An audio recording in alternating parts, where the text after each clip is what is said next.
Now, speaking of bands, I got to ask, the formation of the Iron Maidens, because it's kind of one of the main tribute bands that literally is like world renowned at this Right. point. With Damage Inc. and those kind of tribute bands, and they're few and far between because there's so many tribute bands. But for some reason, those two have like put in so much work to where they're world renowned at this Right. point. So I'm just kind of curious how that formation, started for you specifically, and kind of, was it whose idea was it at the time when it became the Iron Maidens as a band name too?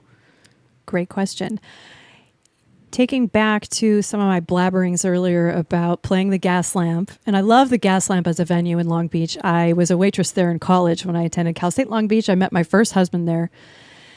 And we played a gig there as Wrathchild, and that's when James Moore, Giant Arm, our Dave Murray, said, "Hey, you guys should fire the men and have all girls because I would love to see that." And he raised this beer.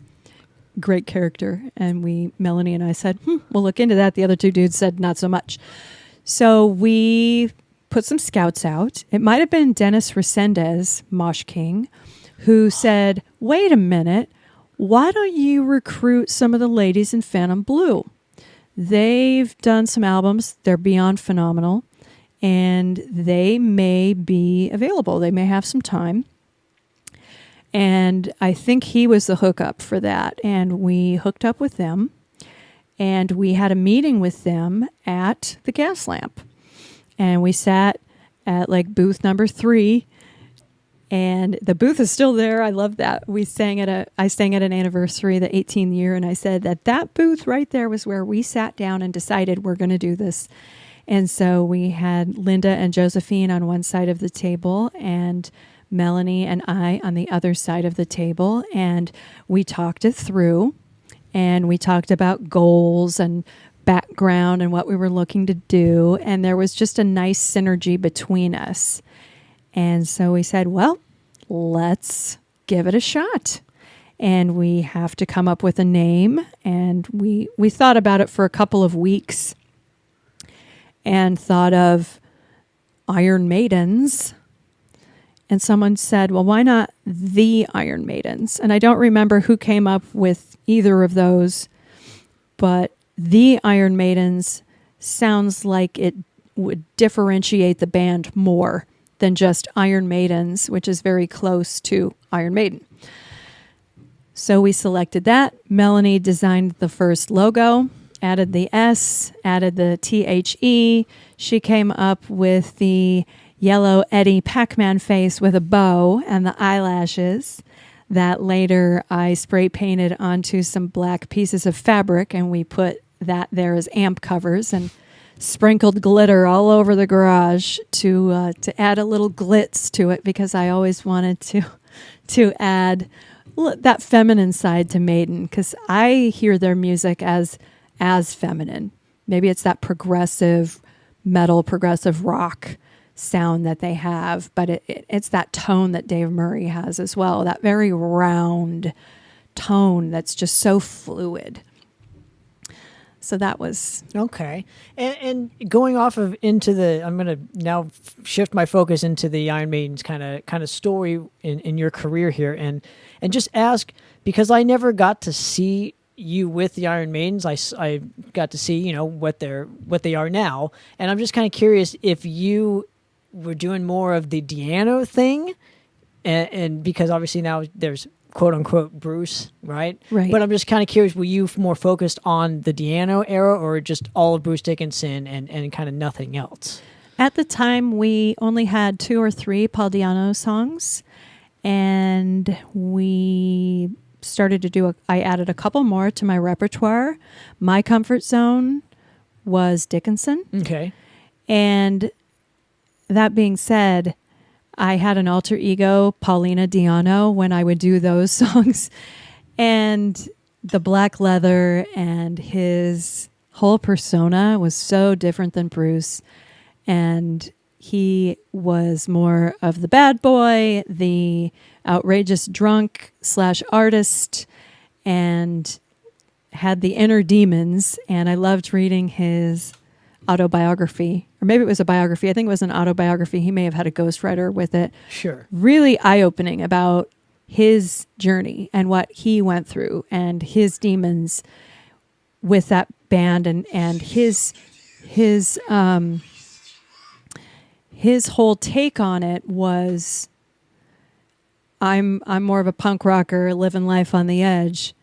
And where he clashed with Steve Harris was that Steve looked at it as a business, which he had to. If he hadn't looked at it as a business, it would not have, they wouldn't be where they were today. Sure. Brilliant businessman. And so I know they clashed over that. But yes, I did Diano more to round out our set. And I especially loved the Killers album. Okay. See, I'm more of a Blaze fan than a Diano fan, so that's where I differentiate in Iron Maiden. Yeah. So, Blaze is a great singer. His solo stuff is fucking incredible. He's phenomenal. He got a lot of flack singing for Maiden, but I blame Steve Harris because of the songwriting. Yeah. I think when you have a singer like a Blaze Bayley, you got to write for him. Yes. Even if you put Diano singing "Number of the Beast," that would have sounded horrible. No offense. It just, I don't. He would have yelled half of it. So sure. Because he's a punk guy. So it's a lot of yelling tones. Right. And that's why the two Maiden albums kind of fit his vocal style. Exactly. Right. So if you gave him, Revelations to sing on, it would have sounded like shit. Exactly. In my opinion. I'm just speaking for me only, but right for your singer. Correct. And I feel like with the Blaze era, he got the shit end of the stick because Steve was kind of, his dad had died during that era, and he was writing more progressive stuff, and Blaze is just not that kind of a singer, right? And plus their marketing possibly could have been better, but I'm not going to judge it. I mean, I'm a marketing person, so I'm always looking at what bands do from a PR standpoint. And anytime you step into somebody's shoes like a Bruce Dickinson, like a Rob Halford, like a Vince Neil, the fans aren't going to like it. And the fans aren't going to understand why. They just want what they're used to.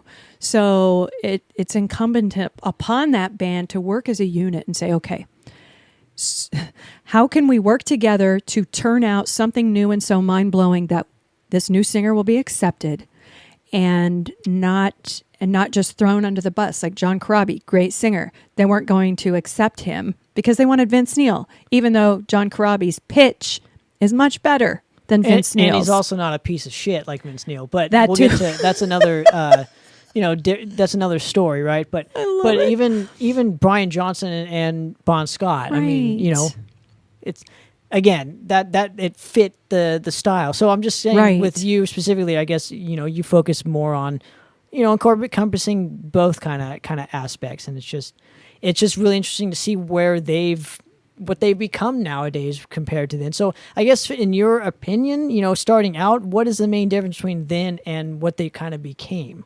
Oh, the Maidens? Yes. Oh, the musicianship over time is much, they're tight, they're fast. Okay. So not to say that the original lineup were not tight. We had phenomenal musicians, but we were only 1, 2, 3 years in before I stepped down. So we were as good as we could have been with rehearsing once a week and being in our 20s to where they are now, which is a finely honed machine. And they've gotten everything fine-tuned, not only so they are tight, their tempo has sped up. And I know this because I sat in, I think it was 2014, 2012, maybe 2014. I sat in with them on The Trooper, playing at a club in Corona, and Jack Lew was there and captured it. And it's great because I have like short brown hair, a Karen haircut, a short Karen haircut with dark brown. I look like a soccer mom. And I showed up because they said, hey, come out and just sing The Trooper, sing a song. And I thought, okay, what the hell? I'm not rehearsed. I haven't sung this in forever. Well, what the hell? So I show up, and Linda said, I didn't know what to expect. She said, I was expecting all the metal and this and that. And I just walk in like, hi, I'm a soccer mom. I'm going to sing The Trooper. in jeans, but it was fun. It was great. And I went up, I sang the tune. I remember all the words, thank God, because that's brutal. If you mess up one word for a tribute band, they'll skin you alive. It's a lot of pressure. It's much less pressure doing my original songs with Subsurface Tension. Sang the song, came back out, and I told Linda's husband, OMG, the tempo is way faster than what we played back when. And that makes sense because we all had just a couple dozen gigs under our belt and learning and still getting our gear dialed in and before any endorsing situations and yeah, they're a finely well-oiled machine.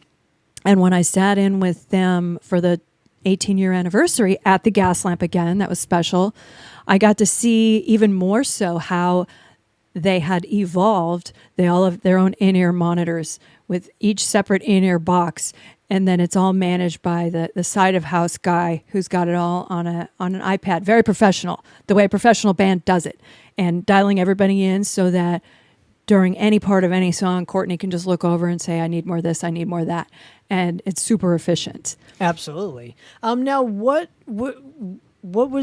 did the decision for you to kind of step out of the Iron Maidens come into play?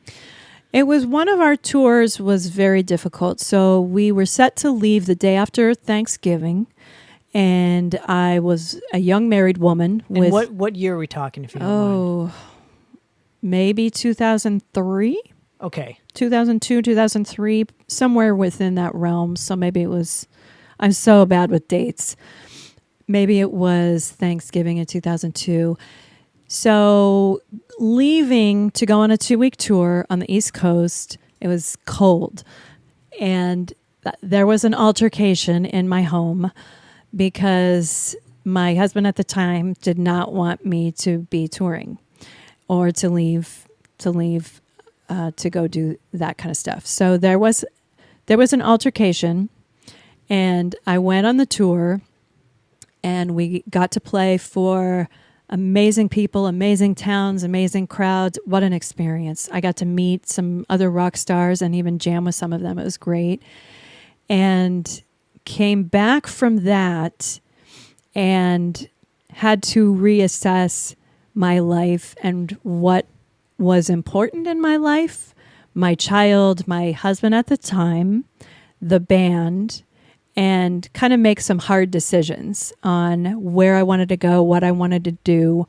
I used to work in the computer industry, and the .com bubble was bursting or had burst, and there was a chunk of time where I was out of work, and back then the type of money we were making for the Maidens would not support a family or support half a family.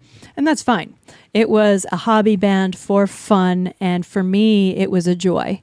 I wasn't doing it for money. And I think that's part of why we became successful was it was in our hearts. We weren't just doing this saying, hey, we won't play here for free. Here's our minimum. I mean, we eventually built up our guarantee, but at first it was like, we're playing for the joy of this. And if we have to play for free in these new towns to convince the bookers and promoters and venue owners that yes, we can draw 100 people, yes we can, we would do it. No question.